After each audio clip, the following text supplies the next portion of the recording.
একটা কথা কি জানো তো, ইগো দেখিয়ে কোনোদিন সম্পর্ক হয় না গো। আর যদিও হয় তো কখনো দীর্ঘমেয়াদী হয় না।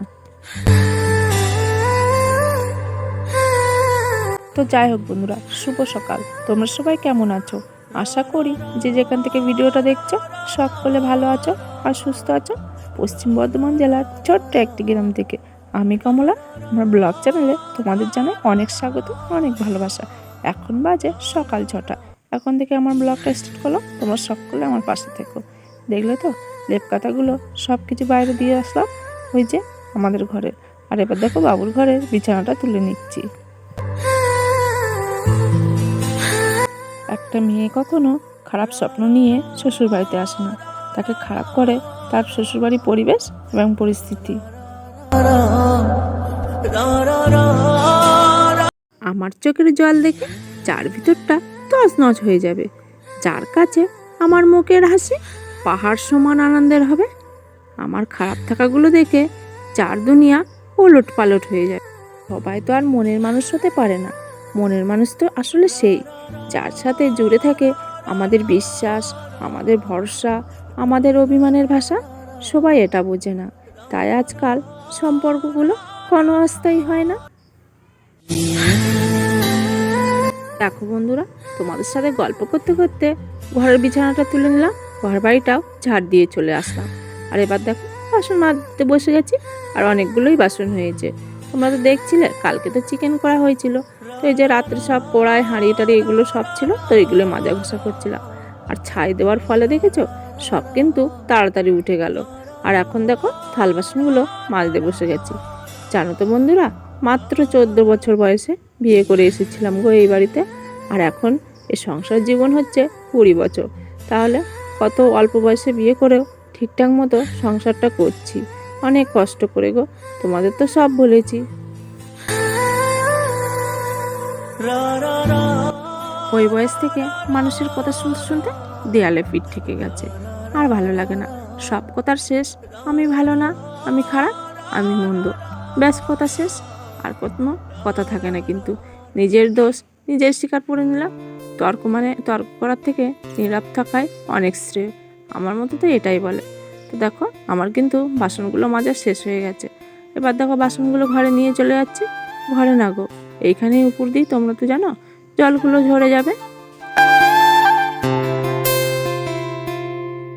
জ্ঞানী লোকের তর্ক কম, মূর্খ লোকের টাকার গরম, এইটাই হয়ে যাচ্ছে গো পৃথিবীর দুনিয়ার পরিস্থিতি। তো যাই হোক দেখো আমি কিন্তু এবার এই যে হাঁড়ি কড়াইটা ছাই নেপে নেবো, আর এবার উনুনটা নেতা দিয়ে নেবো। বেশ বেলা হয়েছে গো। আবার ওই যে সোনার বাবা কাজে গেছে, ভাত পাঠাতে হবে। তো একাই হাতে জানো তো, আর মানে ভীষণ কষ্ট হয়ে যায়। তোমরা তো সবই দেখেছো, আর তার ভিতরে সোনা আছে। তো দেখো সোনা কিন্তু গুরু গুরু করছে পিছন দিকে। ও কিন্তু মানে আমার কাছ থেকে কোথাও যাবে না। কিন্তু একদিকে ভালো, দু এক সময় যখন কান্নাকাটি করে না, তখন আর কোল থেকে নামানো যায় না। তো এখন দেখছি বেশ চুপচাপ খেলা করেই বেড়াচ্ছে। আর দেখো এই যে আমার পিঁড়িতে বসে পড়েছে। পিঁড়িটা নিয়ে আবার ওইদিকে চলে গেল। আর উনুনটা কিন্তু আমার গোবর দেওয়া কমপ্লিট হয়ে গেছে। আর দেখো পিঁড়িটা নিয়ে গাড়ি গাড়ি খেলছে। ও তো তেমনভাবে কোনো খেলার জিনিস নেই। ও তো ওর বাবাকে বলছিলাম যে এখন তো কান্নাকাটি করছে, তো একটা খেলার জিনিস আনতে হবে, সেই গাড়িগুলো হয়। তো দেখো উনুনটা কিন্তু লেতা দিয়ে আমি চলে আসলাম। ওই যে দেখো আগে কিন্তু হিঁচু কাতাগুলো এখানে দিয়ে গেছিলাম, আর ওই যে নাইটিটা ছেড়ে নিলাম, নিয়ে সব কিছু আবার কাছাকাছি করবো। তো ওইখানে ওই জন্য ভিজাতে দিয়ে গেলাম। ভগবান আমাদের কষ্ট দিয়ে পরীক্ষা করে দেখে যে আমরা কষ্টটা কতটা সহ্য করতে পারছি। আর যতটা সহ্য করা ততটাই কিন্তু দেয়। যে এ মানুষটা এতটা মানে পরিশ্রম করতে পারে, এতটা কষ্ট করতে পারে, ওর জন্য যা তার কপালে অতটাই কষ্ট দেয়। বিয়ের আগে সত্যি কোনো কাজ করিনি, সব কিছু কিন্তু এখন করতে শিখে গেছি, বেশ বড় হয়ে গেছে এখন। তো কাছাকাছি করে সব কিছু মেলে দিয়েছি। আবার দেখো উনুনটাও ধরিয়ে দিয়েছি, আবার ভাতটা বসাবো। আর কি বলো তো, এই যে সোনা এখানে দেখো খিচুড়ি খাচ্ছে, একা একাই খাচ্ছে, কি করবে বলো। আর আজকে খিচুড়িটা এনে রান্না করার টাইম পাইনি, লেট হয়ে যাবে। আর দেখো কেমন দুষ্টু, দেখেছো? খাবে তো না, শুধু গায়ে মাখবে, আর খাইয়ে দিতে হবে। আমি ভাতটা বসিয়ে দিয়ে খাওয়াবো। তো 9:30 বেজে গেছে এখন। আর জানো তো কাজে গেছে, ভাত পাঠাতে হবে তাড়াতাড়ি, রান্নাটা ওই জন্য চাপাচ্ছি। তো কী রান্না করব চলো সঙ্গে থাকো, দেখতে থাকো। মাঝে মাঝে নিজের ওপরে ভীষণ রাগ হয়, ভীষণ কষ্ট হয়, কিন্তু কাউকে কিছু বলতে পারি না। এই দেখো নিজের মতো নিজে খেতে বসে গেছে। কি করব, আমার যে বেলা ভীষণ মানে ছোট হয়ে গেছে, কাজ করে পাচ্ছি না গো, গায়ে মায়ে মেখে দেখো কি অবস্থা। তো যাই হোক, ওকে তো খেতে হবে, ওদিকে উনুনটাও ধরে গেছে দেখেছো, তো ওখানে তো আবার ভাতটা চাপাতে হবে। আর ওই যে লেট হয়ে গেলে সোনার বাবা খুব বকাবকি করে গো, আর একটু বোঝে না গো, বাচ্চাটা নিয়ে আমি কত কষ্ট করে মানে সংসারে কাজকর্ম করি। তো ওইখানে খাচ্ছে আর আমি দেখো এখানে ভাত বসিয়ে দিয়েছি। তো যাই হোক দেখো, আজকে কিন্তু একটা ওই যে মানে সিলভার মাছ এসেছিলো তাই নিয়ে নিয়েছি। তো ওইটাই কাটাকাটি করছিলাম, আর মাছটা কিন্তু বেশ বড় ছিল, ওই 700 ওজন মতো ছিল। তো দেখো আমি এখানে ভালো করে ছুলে নিচ্ছিলাম, আর এখানে কী দিয়ে ছুলছিলাম জানো, চামচ দিয়ে।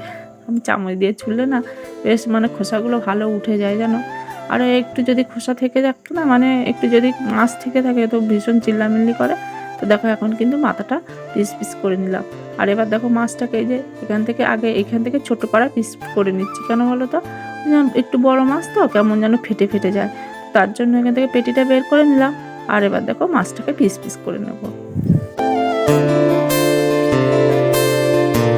তোমরা দেখবে বেশিরভাগ আমরা কিন্তু এই সিলভার কাপ না হয় তেলাপিয়া, যেটুকু যার সামর্থ্য সেটুকুই তো নেবে বলো। তো মানে এই দুটো মাছের একটু দাম কম, তো এই দুটো মাছই বেশিরভাগ নেওয়া হয়। ভাতটা কিন্তু আমার নেমে গেছে, এবার উপরে দিয়ে নিলাম। আর ওখানে কড়াইটা চাপিয়ে চলে এসেছি পুঁই শাক কাটতে। ওই দেখো গো, জানলার উপরে উঠে গেছি। তো মোটা মোটা পুঁই শাক হয়েছে, বলছি বাড়িতে কিছু তো মানে সবজি হাট করা হয়নি, তো দেখো কত মোটা মোটা পুঁই শাকগুলো কেটে নিয়ে এসেছি। এটাই রান্না করব আজকে, পুঁই শাক দিয়ে আলু দিয়ে মাছ করব। আর এখানে দেখো মাছ ভাজা, কিন্তু মানে মাছ ভাজা চাপিয়ে দিয়েছি আমি, একদিকে মাছ ভাজা হচ্ছে আর একদিকে দেখো পুঁই শাকগুলো কেটে নিচ্ছি। তো যাই হোক, এক হাতে তো এইভাবে সামলিয়ে করতে হবে।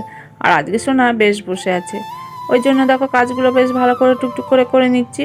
আর দু একদিন এমন কান্নাকাটি জুড়ে দেয় যে মানে আর মানে ওর কোনো ইয়ে থাকে না, তাও ওর দিকে একবার করে দেখছি, মনটা কিন্তু ওর দিকেই থাকে। আর ও কী খেলা করছে দেখেছো, ওই যে হাঁড়ির ভিতরে চামচ নিয়ে এসব নিয়ে খেলা করছিল। আমার দেখো রান্নাবান্না কমপ্লিট হয়ে গেছে, মাছ দিয়ে পুঁই শাক দিয়ে আলু দিয়ে একটা তরকারি করেছিলাম, আর এখানে আরেকটা শুক্তোও করা হয়েছিল।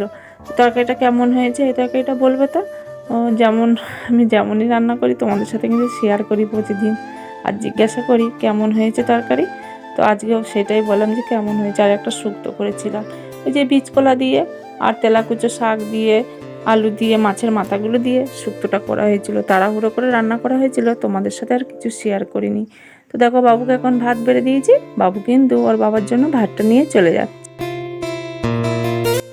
মানুষের ওঠাপড়ার জীবন না থাকলে না মানুষ কিছু অভিজ্ঞতা হয় না গো। তো এই আমার ওঠাপড়ার জীবন আছে বলে আমি অনেক কিছু অভিজ্ঞতা বা ফেস করতে পেরেছি, যে সব কিছুই আমি বুঝতে পারি যে মানে মানুষ যদি অভাব থাকে না, অনেক কিছুই মানে মানুষের জীবন যুদ্ধ দিয়ে মানে আমাদের কাটাতে হয়েছে।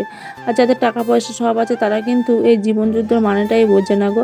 তো যে ঝড় ঝাপটা সব কিছু পেরিয়েই কিন্তু জীবন সংগ্রাম করে আমাদের বেঁচে থাকতে হচ্ছে।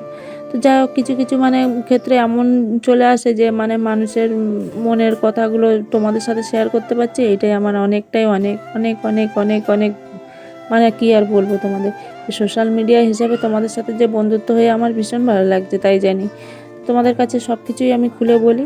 তো যাই হোক দেখো, চান পুজো সব কিছু সারা হয়ে গেছে, আর এখন দেখো খেতে বসে গেছি সবাই মিলে বলতে বাবু আর আমি। বাবুর ভাত তো দিয়ে পাঠিয়ে দিয়েছি, আর সোনা দেখো ওইদিকে ঘুরে ঘুরে খেলা করছে। তো বন্ধুরা, ভুল অন্যায় অনেক কিছু বলে থাকতে পারি, তো তোমরা আমাকে ক্ষমা করে দিও।